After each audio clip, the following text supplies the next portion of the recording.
Many thanks to my supporters on Patreon. If you'd like to join them, check the link in the description. But now, enjoy the video. I've been part of the Gran Turismo community for quite a while now, and during my time I've heard almost every opinion one could have on these games. But whilst the majority of thoughts that people hold on them are pretty straightforward, often based on obvious facts and information, that's not true for all of them. Over the years, I've heard some pretty fascinating claims about these games, many of which are based purely on speculation. So today, I thought we would try something a bit different by exploring the lesser talked about world of Gran Turismo conspiracies and fan theories. Now, this is always a popular subject when it comes to media like TV shows, films, and of course, games. However, being a series of racing games with no real characters or story to speak of, the topics I'll be covering come from a slightly different angle than usual. The most common theories surrounding these games generally focus on behind-the-scenes details, such as Polyphony's intentions behind certain design choices, as well as their hidden inspirations. Along with these, we also have theories surrounding cut content and technical details, which, if they are indeed true, they'd probably prefer us not to talk about. For each example, we'll run through all of the evidence before I give my personal opinion on whether or not I think they could actually be legit. Alright then, get your tinfoil hats ready, because this is gonna be interesting. Gran Turismo 2 is a game that's remembered for a number of things, but unfortunately one of those is its errors. In the rush to get the game out by the end of 1999, various mistakes were left in the final release, from game-breaking glitches to cheating opponents and plenty more. One of the most obvious problems was that some cars were given wildly incorrect specs. These mostly center on their power and weight figures, but can also encompass drivetrain and engine layouts. The best examples are the various JGTC race cars, each of which have considerably more power than they do in real life. In the most extreme cases, there's some 200 horsepower over the mark. For the next game onwards, this was rectified, with the GT500s having roughly 500 horsepower, and the GT300s about 300. Whilst it would be easy to chalk this up as yet another GT2 goof, what if this was done on purpose?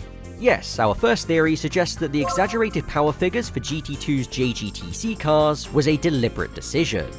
Alright, so what evidence is there that points to this being the case? Well, the first is merely an opinion. Whilst GT2 has some very obvious errors, this one just seems a bit too obvious. As we touched on, the name of each class refers to their respective horsepower limits at the time, 300 and 500. It's hard to imagine that Polyphony weren't aware of this, especially when the game has an official license from the real-life series that these cars come from. In fact, in NTSC versions of GT2, some of these cars have full descriptions which state their actual outputs. Bear in mind that the car descriptions were not written by the same people who input the car's specs, but this is still an interesting contradiction. However, we are lacking a motive. Why would Polyphony do this? Well, one argument is that they wanted to make the JGTC cars more competitive. Notably, whilst their power figures were brought down to earth from GT3 onwards, each of these cars can have turbo kits fitted. In the case of the GT500s, some of them can be upgraded to make double their stock outputs. Doing this makes them competitive against the top-end race cars in this game. However, in GT2, none of the standalone race cars can have performance upgrades fitted, so the idea is that these cars were boosted as standard to make up for this. If this really was their intention, then I'd have to say that they succeeded, because the GT500s are able to go toe-to-toe with cars that would realistically have them beat. So, considering all of that, what do I think? Honestly, I'm gonna give this one a thumbs up. Given the plethora of incorrect things in GT2, from the outside it's difficult to see why this case is any different. But when looking at all the evidence, to me it just makes sense. I think the fact that this power creep applies to every single JGTC car in this game, instead of some but not others, is what really seals the deal for me. Bear in mind that this only applies to the power increase. When it comes to the GT500 GTRs being 4-wheel drive instead of rear-wheel drive, I can't be as confident in saying that this was also on purpose. Okay, let's move on to theory number 2. The special stage circuits are a cornerstone of Gran Turismo, having appeared in the series from the very start. Although they are totally original layouts, their general setting is said to be inspired by the Tokyo to Yokohama Expressway. In the original Gran Turismo, there are 2 tracks set here, Special Stage Route 5 and Special Stage Route 11. Route 5 would go on to reappear in every mainline GT game up to and including GT6, but Route 11 would only be seen on one further occasion in GT3, where it has a slightly different layout. However, there has been a long-running rumour that Route 5 and Route 11 are actually connected to each other in some way. Now, when I say connected, I should be clear in stating that I mean connected within the Gran Turismo universe. In the two games where both tracks appear, they are totally separate environments. But take a look at this. This mock-up was put together by GT Planet user Shirakawa, and it shows how the two tracks could be joined together at their hairpins to create one mega circuit. However, this is more than just wishful thinking. There is some in-game evidence of this possibly being intended by the developers. If we load up Special Stage Route 5 in GT3 and head to the hairpin, we can find an overpass running through the middle of it. If we then head over to Route 11 and check out the hairpin that supposedly joins to this, hey, we can find an almost identical looking bridge positioned in a similar way. If we imagine that this is the same bridge, then in theory, if we went through the grandstands here, we would end up at the Route 5 hairpin. It's a compelling argument, and one that has a lot of supporters within the GT community. I mean, could you imagine if this combined layout was actually drivable? Now that would be something. Unfortunately, with Route 11 disappearing post-2001, we were never able to find out if this really was the case. And when Route 5 was remade for the PS3, this section was completely redesigned, bearing little resemblance to how it looked in the previous games. When it comes to my point of view, I'm a bit conflicted. My heart says yes, but my head says no. And ultimately, I have to go with the latter. I just don't think that there's enough evidence to say for certain that these two tracks are supposed to be connected to each other in this exact way. Thinking logically about why these two similar looking circuits were made in the first place, part of the reason is so that assets could be shared between them, thus saving time and memory. I believe that these coincidences are really just a result of that. I think that if this is what the devs had really intended, that they would have put a bit more effort into making this link clear. As it stands, it just seems like a fun headcanon. With Route 5's PS3 redesign, they also added some road signs referencing how the track links to Special Stage Route 7, a new circuit in GT5.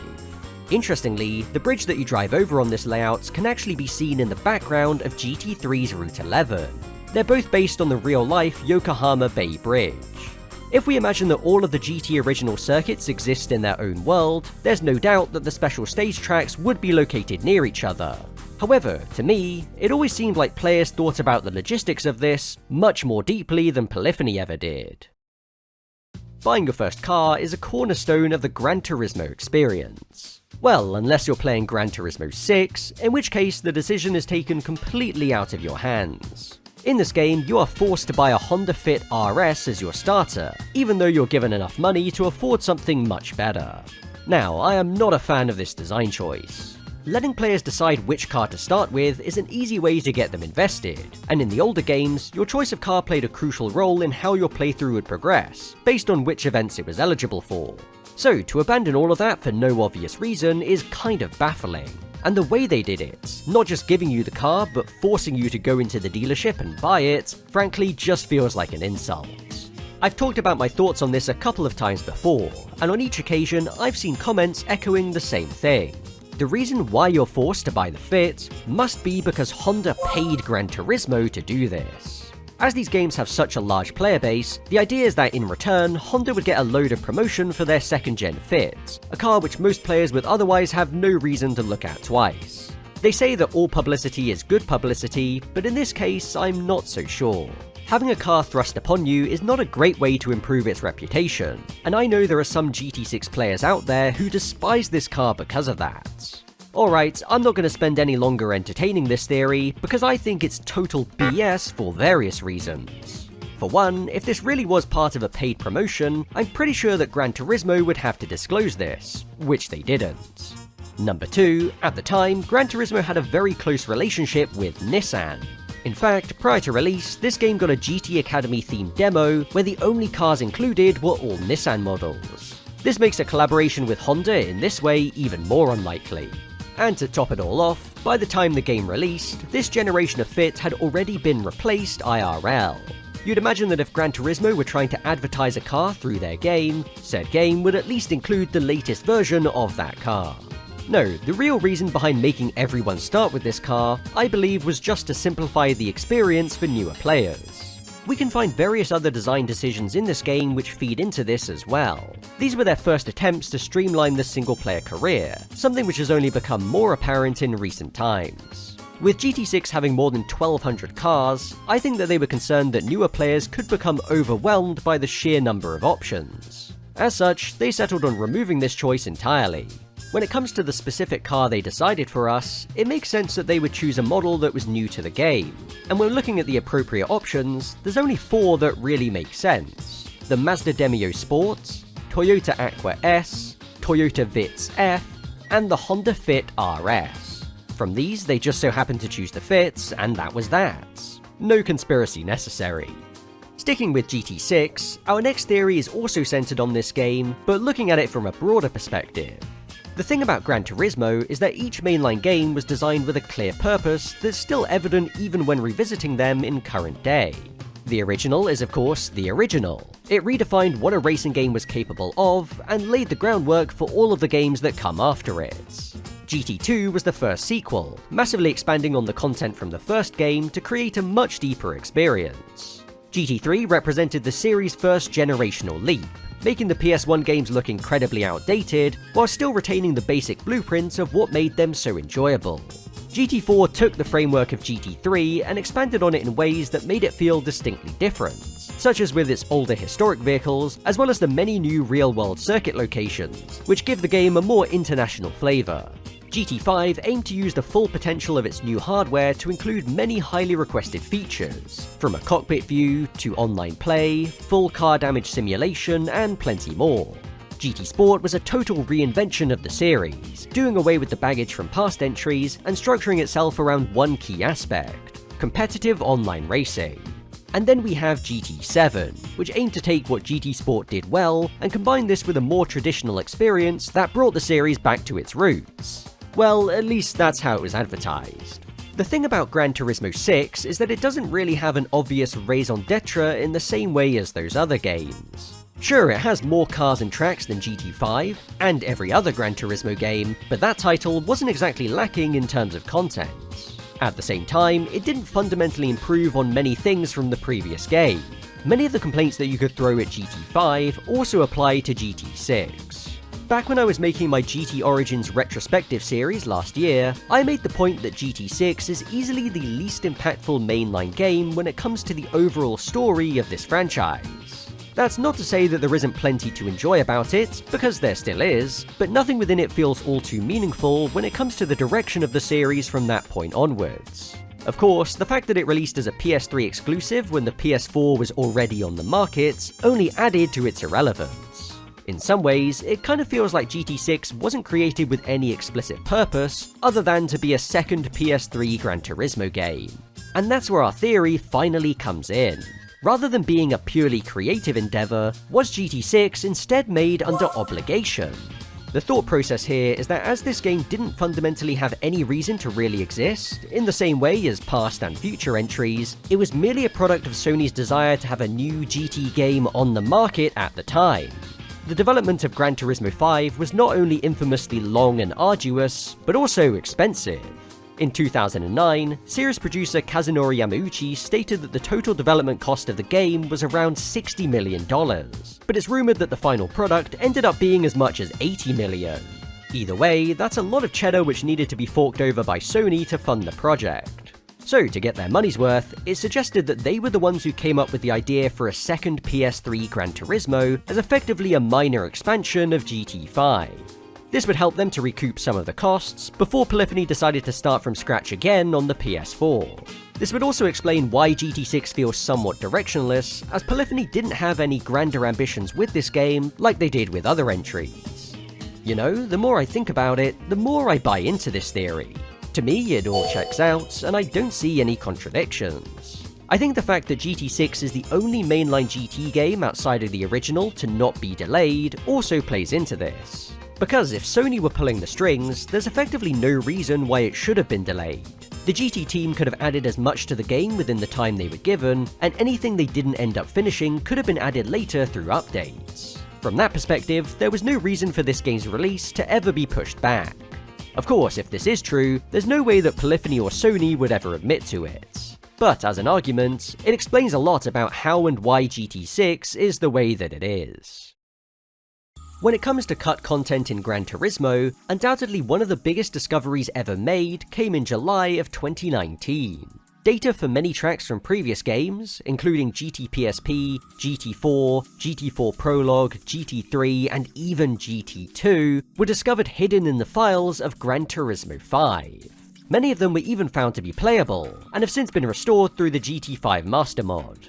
As incredible as this discovery was, it wasn't the first time that evidence of these older tracks had been found in relation to GT5.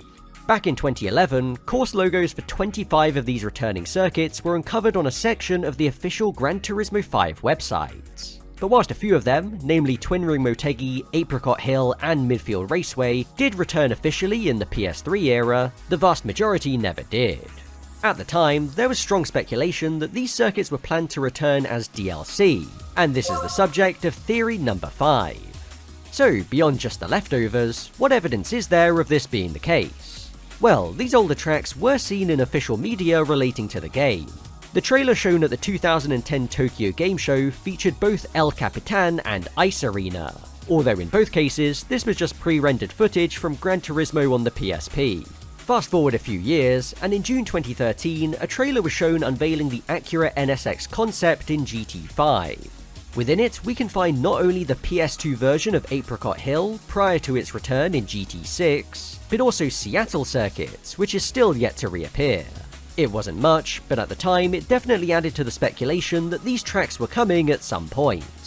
And when looking at this situation as a whole, I do believe that at one point in time, Polyphony were planning to add these circuits as DLC in GT5.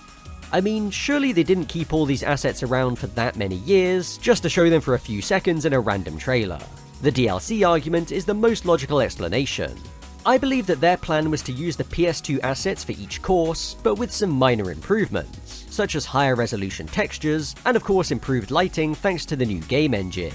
In fact, in the base game, we can find a few tracks that are similar in concept, like Trial Mountain and Deep Forest. In effect, this would create two grades of circuits separated by their level of detail, much like the standard and premium cars. Ultimately, I think that this approach is likely why they didn't end up doing this. At the time, the backlash towards the standard cars was fierce, and I think the Polyphony were apprehensive about diluting the quality of their track roster in the same way. They most likely decided that it would be better to focus their effort on creating higher detailed courses from scratch, which explains why the few circuits from that list that did return in the PS3 era were all remade to a much higher standard.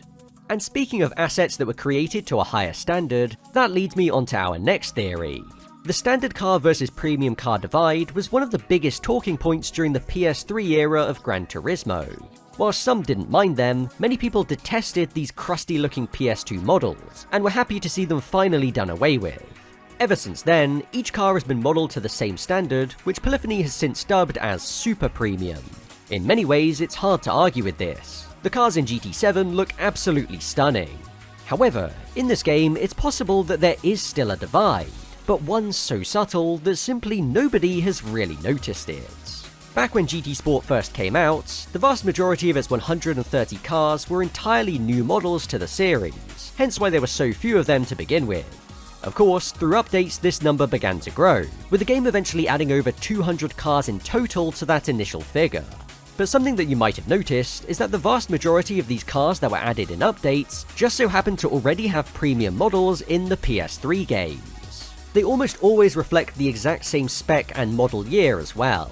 I think you might be able to see what I'm getting at. Is it possible that these returning cars are PS3 models that have been carried over to the PS4 and now PS5?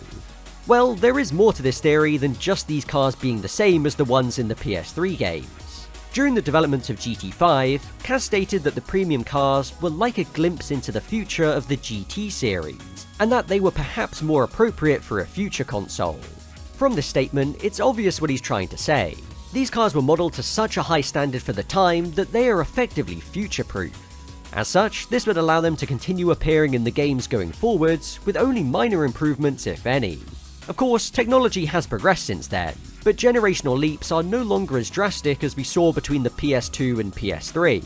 By the end of the PS3 era, the car models were truly exceptional, they could easily be mistaken for PS4 assets. Although we can't say with 100% certainty, I think that this theory is a no-brainer. These models must be based on the PS3 premiums. I would really love someone to extract them from the game and do a side-by-side comparison, because then we would know for certain. If anything, this is a testament to the quality of those PS3 models. Remember how much backlash Forza got, and actually still gets, for reusing car models from the 360 games? Well, that's only because they look noticeably off when compared to the newer ones. Gran Turismo's PS3 premiums, meanwhile, still look fresh in current day, and that's likely why nobody has really noticed the difference. Part of that is also down to the fact that beyond the PS3 era, Polyphony never really talked about these car models. In some ways, I do get it. Because whilst it is impressive to say that these models that were created almost 2 decades ago in some cases still hold up even now, if Polyphony were to talk about this openly, it would raise some questions, and probably lead people to scrutinize these models for any imperfections. In that sense, it's easier for them to just keep quiet about it, rather than incite another premium versus standard debate, albeit on a much smaller scale. At the end of the day, whether these car models come from the PS3 games or not, they still look good enough to be in GT7, and that's what really matters. Alongside the special stage circuits, another classic track that was first seen in the original Gran Turismo was Deep Forest Raceway. Back in 2010, when he was asked which original GT circuit he would create in real life if he could, Kaz chose Deep Forest. And I have to say that I feel a similar way. This track has always been one of my favourites. If you watched my video where I ranked every single original circuit from these games, then you'll know just how highly I rate it. Whilst the GT7 redesign did blunt it somewhat, originally it was a classic flowing layout with plenty of elevation change. It's a circuit that I think you can enjoy with any type of car. However, it's possible that Polyphony are not the ones we have to thank for the design of this track. There is an abandoned circuit in Iowa, USA called Greenwood Roadway, and it just so happens to have a very similar layout to Deep Forest. This track was opened in 1963, before financial problems forced it to close just a few years later. After that, it faded into obscurity, until its similarity to the Gran Turismo track was first picked up on by a blog in 2013.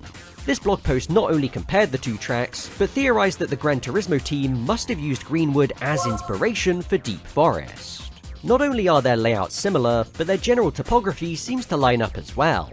The only major differences are their slightly different pit lane locations, as well as the fact that Greenwood runs clockwise, the opposite direction to Deep Forest. However, you can of course just choose to drive the reverse layout of this track in-game, thus matching it up to its real-life doppelganger. After it was publicized in an article on GT Planet, this story really started to gain traction. It was reported on by various non-Gran Turismo related outlets, including even a local news station in Iowa. It seems like people were really enamored by the tale of a long-forgotten racetrack inspiring an iconic circuit in a video game, one that's been driven on by millions of people, most of whom have no idea that the real-life track even existed. Hell, even their names sound kinda similar. Deep Forest Raceway, Greenwood Roadway. Surely there is just too much evidence for this to be a coincidence, right? Well, whilst this story appeared to be an open and shut case for many, in some respects it couldn't have been further from that. In June of 2013, GT Planet sat down for an interview with Kaz prior to the release of GT6. Here he talked about many things, including the fact that pretty much all of the original tracks in GT1 and GT2 were designed solely by him. And when he was questioned about Greenwood Roadway directly, this is what he had to say. Yes, it's really by accident. I was really surprised when I saw your article. Back when we were making Deep Forest, going outside of the country to data capture a track was just out of the question. So, there you are. The similarity between Greenwood and Deep Forest is merely a coincidence, as confirmed by the creator himself. However, maybe you don't believe him. Perhaps it's all a cover-up and he's just trying to hide the true origins of Deep Forest. For, some reason. Well, even if you think this way, many things just don't add up. For one, the layout itself. This image is the one that's often used to compare these two tracks, as found on that original blog post. However, the real Greenwood Roadway doesn't actually look like this, it instead looks like this. You see, that previous image has been compressed vertically to make the track outline look more like Deep Forest than it actually does. It's a bit of a sneaky trick if you ask me. Anyway, looking at its actual layouts, whilst there are still similarities, the suggestion that Greenwood was the original basis for Deep Forest is less convincing. I previously felt that it's possible that Kaz or someone else on the dev team may have stumbled across the outline of this track in a book and took some vague cues from it when designing Deep Forest. After all, it's clear that some real-life circuits have inspired courses in these games. I think that Apricot Hill's connection to Suzuka Circuit is one of the most obvious. The first sector in particular is almost a mirror image. But Suzuka is a well-known Japanese circuit which Kaz was obviously familiar with, whereas Greenwood is a forgotten relic on the other side of the globe. The mental gymnastics to make this work are simply a stretch too far for me. So, I'm backing Kaz on this one, as I really do believe that this is all just one massive coincidence. From the layouts, to the topography, to the name, all of it. Of all the theories in this video, this one is undoubtedly the most popular and well known. As such, I also expect it to be the one that I receive the most pushback on for not buying into. I mean, for a lot of people, this isn't a theory, it's just the truth. Even the Wikipedia page for Greenwood Roadway mentions it. Not as a rumour, not as speculation, but simply as a fact. It's almost like I'm the only person on the internet who remembers that Kaz himself explained why this theory doesn't work. At the end of the day, I get why people like to believe this, because if it were true, it would be a really fascinating piece of trivia. So if you're somewhat disappointed by my verdict here, I've got something to make up for it. Because, what if, instead of Gran Turismo taking loose inspiration from another circuit design, they in fact created an identical copy? And no, I'm not talking about Super Speedway, as this circuit which they copied didn't come from the real world, but rather another racing game. Don't believe it? Well, let me explain. Rome Circuit is a fictional street track based on real roads around Italy's capital. It made its first appearance in these games in Gran Turismo 2, before reappearing once more in GT3. However, for the PS3 games, the track was redesigned. Whilst its new layout shared a small section of the old course which winds around the Colosseum, the majority of it is brand new. Take a look at this map which shows how the two tracks overlap with each other. The older course is marked in yellow, and the newer one is in blue. As a location, Rome has appeared in many other racing games, including Supercar Street Challenge, a somewhat overlooked title that was developed by Exact Entertainment and published by Activision back in 2001. Normally, whenever anyone mentions this game, it's either to talk about its unique car creation mechanic, or its car list, which includes various unusual concepts from around that time. My personal favourite is the Lotus M220, a prototype that almost certainly didn't exist in real life and was never officially recognised by Lotus itself. How it managed to appear as a licensed vehicle in this game is still a complete mystery.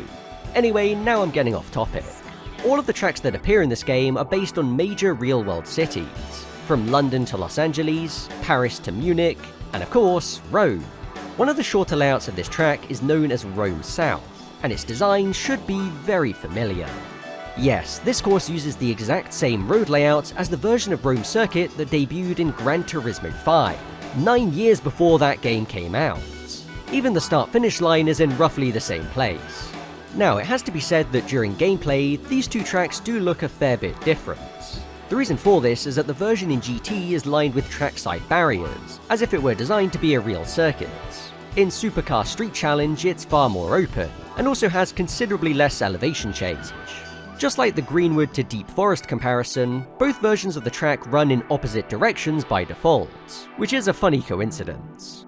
Unless of course it's not a coincidence, and just like the previous case, this was all part of Polyphony's plan to cover up the truth, which is that they stole this circuit design from Supercar Street Challenge.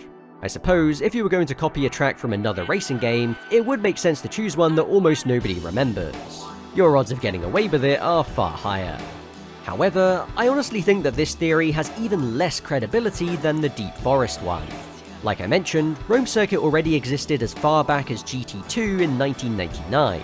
In that respect, if Polyphony wanted to be lazy by copying a design for the PS3 games, why wouldn't they just base it on the one they already had, instead of taking it from another game entirely? In fact, given that they all use the same road around the Colosseum, shouldn't we argue that it was actually Supercar Street Challenge that copied from Gran Turismo first? When it comes down to it, if you're trying to make a street circuit based on Rome, it's only natural to want to include the Colosseum, arguably the most recognisable landmark in not only the capital, but the entire country. There are numerous examples of other racing games that have a circuit set in Rome that also feature the Colosseum and adjacent roads. From that perspective, something like this was bound to happen eventually. Honestly, the bigger mystery is why Polyphony even bothered to create a new Rome circuit that reuses 40% of its layout from the old one. When you think about it, Gran Turismo has only had 2 proper generational resets. The first was from GT2 to GT3, and the second coming between GT6 and GT Sports. In both of these cases, many of the outdated car models from the previous games were done away with, all of the PS1 models when it comes to GT3, and all of the PS3 standard cars in the case of GT Sports. Beyond these 2 games, there isn't much reason for any car that appeared in the previous title to be left out, but it does still happen. For instance, the Australian FPV Falcons were cut between GT4 and GT5, and the Jensen Interceptor didn't appear in GT6 despite featuring in the previous 2 games. In cases like these, the issue almost always stems from licensing. Either the rights to use these cars expired and weren't renewed, or there was some behind-the-scenes disputes which meant that they had to be removed. However, when looking at the transition between GT3 and GT4, there are a few models that were removed and never brought back for reasons that are a lot harder to decipher. For example, there's the 1999 BMW 328 Ci, the 1998 Toyota GT1 road car, and the 2001 Mitsubishi Lancer Evo 7 rally car prototype. Each of these cars come from brands that were still included in GT4, and in that game you can even find related versions of these models. From the outside, the reason why none of them ever reappeared beyond GT3 may seem like a mystery. However, for these 3 in particular, I have come up with my own personal theories that explain the possible factors behind this. Let's start with the 328 Ci. This car first appeared in GT2 and then returned in GT3 where it was the only BMW model. With GT4, the selection of BMWs grew massively, and yet this one wasn't included. Why is that? Well, it's my belief that the reason is because this car effectively ended up in an awkward no man's land. When looking at each of the BMW models in GT4, they mainly fall into 2 groups. Either they're historically significant road cars or racing models, such as the 2002 Turbo and V12 LMR, or they represent the brand's current lineup, as is the case with the majority of the cars here. The 328 Ci is neither of these. It's a previous generation E46 3 Series when the game already introduced its effective replacements, an E90 330i. My best guess is that BMW didn't want this car in the game given that it was now outdated, and so didn't really add to its brand image at the time. You might be wondering why something like this might only apply to BMW, but you have to remember that they have a history of receiving special treatment in these games. In GT2, all BMW models are hard-coded to not be able to enter the wheel shop, as it was strongly speculated that BMW wouldn't allow their cars to have aftermarket wheels in this game. Also, with GT4, they worked with Gran Turismo to create their own special demo of the game, where you can test drive 2 versions of their new 1 Series model. This demo was reportedly playable at real-life BMW dealerships in Europe, and I think this gives some insight into how they saw Gran Turismo as effectively just a promotional tool. When you put all of these factors together, I don't think that my theory about the 328 Ci no longer being relevant is all too unreasonable. The only slight hitch is the presence of the 1998 BMW M Coupe, which also doesn't fit into the 2 categories I outlined. But bear in mind that this car was new to the series in GT4, and although it was no longer in production when the game came out, it had yet to be officially replaced, unlike the 3 Series. Okay, let's move on to the Toyota GT1 road car. This car also debuted in GT2 prior to making another appearance in GT3. But despite the GT1 race car being carried forward to GT4, as well as GT5, 6, and now 7, the near identical looking road car was left in the past. In real life, this car was created to exploit a loophole to allow Toyota to enter the GT1 class of the Le Mans 24 Hours in 1998. In both of its appearances, the GT1 road car is incredibly fast. In GT3 in particular, it's leagues ahead of any other road car in the game. It's effectively just an unliveried race car, but without adjustable front downforce. If you end up winning it as a prize, you're pretty much playing on easy mode from that point onwards. And if I'm being honest, I think that this is the reason why it never returned. Even in GT4, it still would have been completely overpowered as a road car. However, if they simply changed its in-game classification to a race car or even a special model, that would have completely defeated the point of including it alongside the race car. It would no longer have any reason to be in the game, and so they ultimately decided to just remove it completely. At least, that's what I think happened. Of course, the irony of this is that a plain-coloured Toyota GT1 would still appear in this game by way of a special black version of the race car that can be found rarely in the used dealership. Now then, on to our final topic, the Evo 7 rally car. As I stated, the prototype version of this car appeared in GT3 prior to its real-life debut, which resulted in it being effectively just the Evo 7 road car with some extra bits stuck on. The wheels are the biggest giveaway.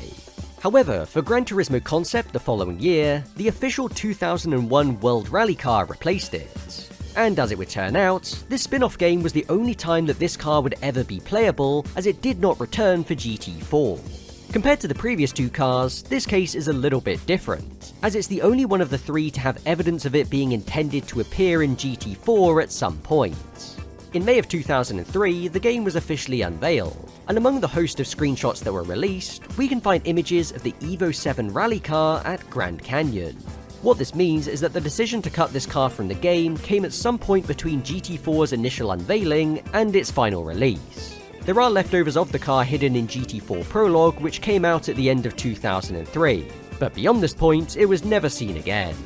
GT4 still includes many similar Mitsubishi models, from the Evo 7 road cars, to their former WRC machines, and even the fictional Super Rally car that takes inspiration from their 2004 Challenger, although it's listed as a 2003 model for some reason.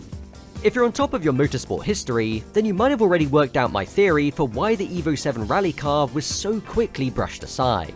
Introduced towards the end of the 2001 season, this was Mitsubishi's first car built to the World Rally regulations, rather than the Group A rule set of their previous Lancers. After a limp end to the year, which ultimately cost Tommi Mäkinen a shot at the driver's title, they would go on to suffer a horrendous 2002 season in which they finished dead last in the manufacturer standings. Taking a year out in 2003, Mitsubishi would return the following season with an all-new car, but they were never able to recapture their previous form, eventually leaving the championship altogether at the end of 2005. So, yes, I'm suggesting that this car was removed from the game simply because Mitsubishi were ashamed of its poor performance in real life. They just wanted to forget about it as quickly as possible, and requesting that it be removed from Gran Turismo was one way to achieve that. So, given that these three are my own theories, I'm obviously not going to decide whether or not I think they're true. Instead, I'll leave that entirely up to you. So then, putting those final three to one side, those were 8 of the most interesting Gran Turismo fan theories, 4 of which I deemed as plausible, and 4 which I think are somewhat less plausible. But of course, theories like these are quite subjective, so I'd love to hear what you all think. Do you strongly disagree with any of my takes here? Let me know in the comments below. At the same time, if you have any Gran Turismo themed conspiracies of your own, I'd love to hear all about them. There are so many unexplained oddities in these games that we could theorize about, so this topic is one that I may revisit in the future. In the meantime, thanks for watching and have a good one.